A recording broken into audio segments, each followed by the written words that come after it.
காண்பித்தேன். மனுஷரை கட்டி இழுக்கிற அன்பின் கயிறுகளினால் நான் அவர்கள் இழுத்தேன். அவர்கள் கழுத்துகளின் மேல் இருந்த நுகத்தடை எடுத்து போடுகிற வரை போல் இருந்து அவர்கள் பட்சமாய் சாய்ந்து அவர்களுக்கு ஆகாரம் கொடுத்தேன்.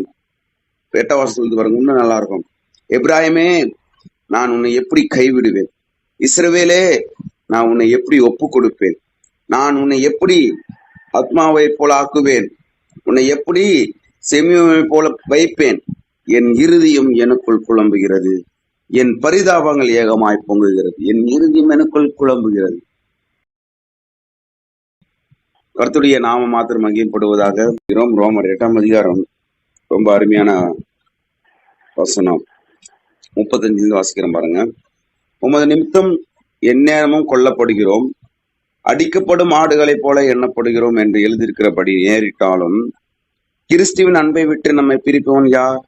உபத்திரவமோ, வியாகுலமோ, துன்பமோ, பசியோ, நிர்வாணமோ, நாசமோசமோ, பட்டயமோ, இவைகள் எல்லாவற்றிலும் நாம் நம்மில் அன்பு கூறுவர்களாலே முற்றும் ஜெயம் கொள்வர்களாய் இருக்கிறோமே. மரணமானாலும் ஜீவனமானாலும் தேவ தூதர்களானாலும் அதிகாரங்களானாலும் வல்லமைகளானாலும் நிகழ்காரியங்களானாலும் வருங்காரியங்களானாலும் உயர்வானாலும் தாழ்வானாலும் வேறு எந்த சிருஷ்டியானாலும் நம்முடைய கர்த்தராகிய கிறிஸ்து இயேசுவில் உள்ள தேவனுடைய அன்பை விட்டு நம்மை பிரிக்க மாட்டாதென்று நிச்சயித்திருக்கிறோம். பாருங்க, இங்க எந்த சூழ்நிலை வந்தாலும் கிறிஸ்து நிமித்தம் நம்மளை கொல்லப்படுகிற சூழ்நிலை நேரிட்டாலும், பிரியாணி போடுறதுக்கு ஆடு பலியிடுவதற்கு ஆடை வெட்டுவதற்கு கொண்டு ஆடை போல பலி அடிக்கப்படுகிற ஆடை போல எண்ணப்படுகிறோம் என்று எழுதியிருக்கப்படி எங்கள் நேரிட்டாலும் கிறிஸ்துவின் அன்பை விட்டு நம்மை பிரிப்பவன் யார்? உபத்திரம் பிரிக்க முடியாது, வியாகுலம் பிரிக்க முடியாது, துன்பம் பிரிக்க முடியாது அவருடைய அன்பை. பசியோ, நாசமோசமோ, பட்டயமோ எதுவுமே கர்த்தருடைய அன்பை விட்டு நம்மளை பிரிக்க முடியாது. ஏனென்றால் அவருடைய அன்பு நேற்றும் இன்றும் என்றும் மாறாதது. அது அகாப்பே அன்பு, தெய்வீக அன்பு, சுயநலமற்றது, தன்னலமற்றது. ஹல்லேலூயா. அந்த அன்புனாலே நம்மளை மீட்டெடுத்து, அந்த அன்பு ஒரு நாளும் ஒரு காலம் மாறாது. நாம் தான் கர்த்தரை தேடாமல் மாறிவிடுகிறோம். நேற்று தினத்தை உங்களுக்கு காண்பித்தேன். ஓசியாவின் 11ஆம் அதிகாரத்துல, ஓசியா 11ஆம் அதிகாரம், நான் உன்னை எப்படி நான் கைவிடுவேன் என்று வேதம் சொல்கிறது. எப்ராஹிமே, நான் எப்படி கைவிடுவேன்? நீ இஸ்ரவேலே, நீ இளைஞனா இருந்த போதே நான் அவனை நேசித்தேன். எகிப்திலிருந்து என்னுடைய குமாரனை வரவழைத்தேன். மனுஷரை கட்டி இழுக்கிற அன்பின் கயிறுகளினால் நான் அவர்களை இழுத்தேன். என்ற தினத்தில் நாம் பார்த்தோம். மனுஷரை கட்டி இழுக்கிற அன்பின் கயிறுகளினால் அவர்களை கட்டி இழுத்தேன். என்ன கயிறுனால? மூக்கன கயிறு கிடையாது, அண்ணா கயிறு கிடையாது, அன்பின் கயிறுகளினால நம்மளை கட்டி இழுத்தார். ஏன்னா அவர் தேவனுக்குள் அன்பு இருக்கு அப்படி சொல்றது கிடையாது. தேவனே அன்பா இருக்கிறார். தேவனுக்குள் அன்பு இருக்கு கிடையாது, தேவனே அன்பாக இருக்கிறார். அன்புதான் தேவன், தேவன் தான் அன்பாகவே இருக்கிறார். அவர் எப்படி இழுக்கிறாரு? இஸ்ரேல் ஜனங்கள் பழைய ஏற்பாட்டுல பாவம் செய்வார்கள், கர்த்தருக்கு விரோதமாக காரியங்கள் செய்வார்கள். ஆண்டவராக இயேசு கிறிஸ்து தீர்க்கதரிசிகளையும் நியாயாதிபதிகள் அனுப்புவார்கள், மனம் திரும்புவார்கள். கொஞ்ச நாள் போச்சுன்னா மறுபடியும் பாவம் செய்வார்கள். மீண்டும் தீர்க்கதரிசிகளையும் நியாயாதிபதிகள் ஆண்டவர் அனுப்புவாரு, மறுபடியும் மனம் திரும்புவார்கள். கொஞ்ச நாள் போனா மறுபடியும் பாவம் செய்வார்கள், மறுபடியும் ஆண்டவர் தீர்க்கதரிசிகளையும் ஆமன் நியாயாதிபதிகள் அனுப்புவார். அப்ப இவர்கள் பாவம் செய்து கொஞ்ச நாள் கழிச்சு மறுபடியும் அவர் என்ன பண்றாரு? கொஞ்ச நாள் தண்டனைக்குள்ள போது மறுபடியும் அவர் மறுபடியும் நியாயாதிபதிகள் அனுப்புறார், தீர்க்கதரிசிகளை அனுப்புறார். அவர் அனுப்பாமல விட்டுலாமே. ஏன் அனுப்புற? அவர் அன்பு தேவன். அவர் ஆபிரகாமுக்கும் ஈசாக்குக்கும் யாக்கோவுக்கும் உடன்படிக்கை பண்ணின தேவன். 1000 தலைமுறைக்கும் ஆபிரகாம் நிமித்தம், ஈசாக்கு நிமித்தம், யாக்கோப் நிமித்தம் மீண்டும் மீண்டுமாக இஸ்ரவேல் ஜனங்களை தேடிக்கொண்டு வருகிறார். ஒரு காலம் வரும்பொழுது அவரே வந்து விட்டார். தீர்க்கதரிசி அனுப்பவில்லை, நியாயாதிபதிகள் அனுப்பவில்லை, அவரே வந்து பிரதான ஆசாரனாக நமக்கு தீர்க்கதரிசியாக நம்மளை வீட்டெடுக்கிற சர்வாங்க பலியாக, தகன பலியாக, ஜீவ பலியாக அவர் நமக்காக வந்து நம்மளை மீட்டெடுத்து விட்டார். இஸ்ரவேல் ஜனங்களை மீட்டெடுத்து விட்டார். அப்ப அவருடைய அன்பு எப்படி இருக்குது? ஓசியா 11:4 நான் காண்பித்தேன். மனுஷரை கட்டி இழுக்கிற அன்பின் கயிறுகளினால் நான் அவர்கள் இழுத்தேன். அவர்கள் கழுத்துகளின் மேல் இருந்த நுகத்தடை எடுத்து போடுகிற வரை போல் இருந்து அவர்கள் பட்சமாய் சாய்ந்து அவர்களுக்கு ஆகாரம் கொடுத்தேன். 8 சொல்லிட்டு பாருங்க, இன்னும் நல்லா இருக்கும். எப்ராஹிமே, நான் உன்னை எப்படி கைவிடுவேன்? இஸ்ரவேலே, நான் உன்னை எப்படி ஒப்பு கொடுப்பேன்? நான் உன்னை எப்படி ஆத்மாவை போல ஆக்குவேன்? உன்னை எப்படி செமியோவை போல வைப்பேன்? என் இருதயம் எனக்குள் குழம்புகிறது, என் பரிதாபங்கள் ஏகமாய் பொங்குகிறது, என் இருதயம் எனக்குள் குழம்புகிறது. எவ்வளவு பெரிய வார்த்தை பாருங்க. நாம் அக்கிரமங்கள், நாம் மீறுதல்கள், நாம் கர்த்தரை விட்டு தூரமா போகும் பொழுது அவருடைய இருதயம் குழம்புகிறதாம். ஓ என் ஜனங்கள் அறியாமனால சங்காரமாகிறார்.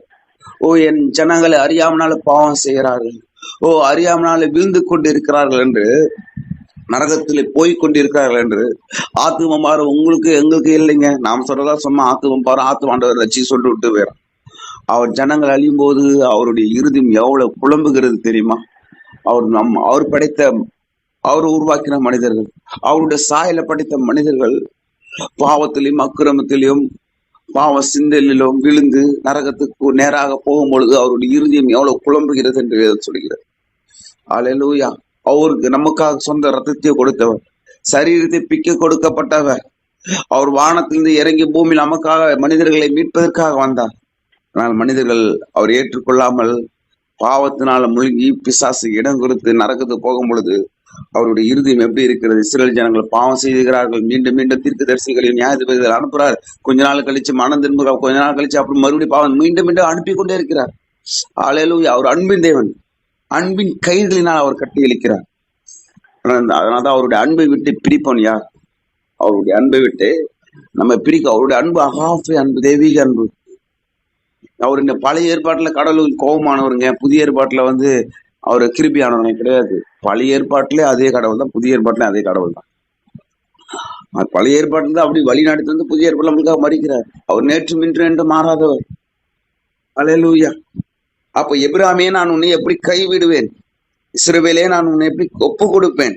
நான் உன்னை எப்படி ஆத்மாவை போல ஆக்குவேன்? உன்னை எப்படி செமியாவை போல வைப்பேன்? என் இருதயம் எனக்குள் குழம்புகிறது, என் பரிதாபங்கள் ஏகமாய் பொங்குகிறது. அல்லேலூயா. அவர்தான் கிறிஸ்துவின் அன்பை விட்டு நம்மை பிரிப்போன் யார்? உபத்திரமோ, வியாகுலமோ, துன்பமோ, பசியோ, நிர்வாணமோ, நாசமோசமோ, பட்டயமோ, இதில் எல்லாவற்றிலும் நாம் நம்மில் அன்பு கூறுகிறாளே முற்றிலும் ஜெயம் கொள்ளுகளாய் இருக்கிறோமே.